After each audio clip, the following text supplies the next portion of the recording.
اللہ نے علماء کو جو مقام عطا کر رکھا ہے وہ اہل علم جانتے ہیں، تمہارے جیسے جاہل پیروں کو پتہ نہیں ہے کہ علماء کا مقام کیا ہے۔ سبحان اللہ۔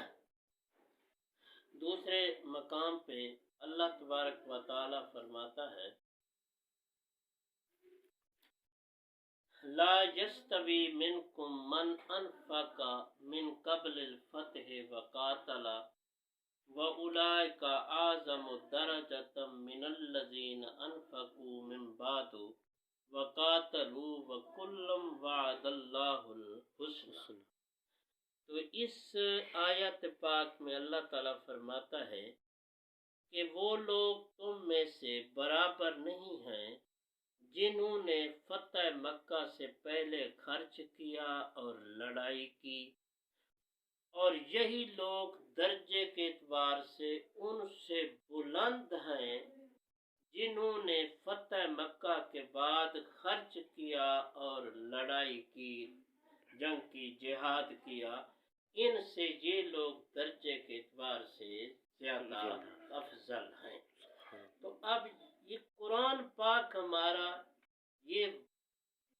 جگہ جگہ پہ بیان فرما رہا ہے قرآن پاک کہ فضیلت کے اعتبار سے اللہ نے بعض بندوں کو بعض پر ترجیح دے رکھی ہے، فضیلت دے رکھی ہے۔ جیسے کہ اس آیت پاک سے ثابت ہوتا ہے کہ وہ لوگ جنہوں نے فتح مکہ سے پہلے اپنے مال کو خرچ کیا اور جہاد کیا،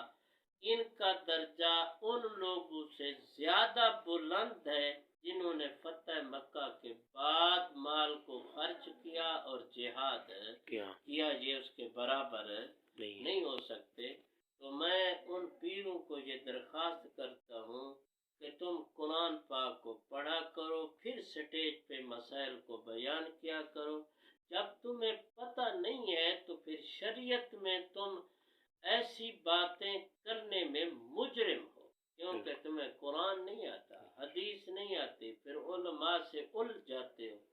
اور پھر پہلے تم کو خود کو قرآن سمجھنا چاہیے، قرآن کو پڑھنا چاہیے۔ تم یہ سمجھتے ہو کہ ہم مادرزاد ولی ہیں، ہم ایک پیر کے گھر میں پیدا ہو گئے ہیں تو بس علم بھی ہمارے پاس آ گیا ہے، سب کچھ آ گیا ہے۔ علم پڑھنے کے لیے کچھ محنت کرنی پڑتی ہے، پڑھنا پڑتا ہے، علماء کے پاس جانا پڑتا ہے، تو تب علم حاصل ہوتا ہے، ویسے علم حاصل نہیں ہوتا۔ تو یہ لوگ جو علماء کو گالیاں دیتے ہیں، علماء کے ساتھ الجھ جاتے ہیں، ان کو میں بار بار ان کی خدمت میں یہ گزارش کرنا چاہتا ہوں کہ علماء کو گالی دینے کے بجائے آپ پڑھ لیا کریں، قرآن پاک پڑھا کریں، حدیث پاک پڑھی کریں، اور بزرگوں کے اقوال پڑھا کریں، صحابہ کرام کے فرامین پڑھا کریں، تاکہ تمہیں پتہ چلے کہ دین ہمیں کیا درس دیتا ہے، لڑنے کا درس دیتا ہے یا اتفاق کا درس دیتا ہے، کیا ہمیں دین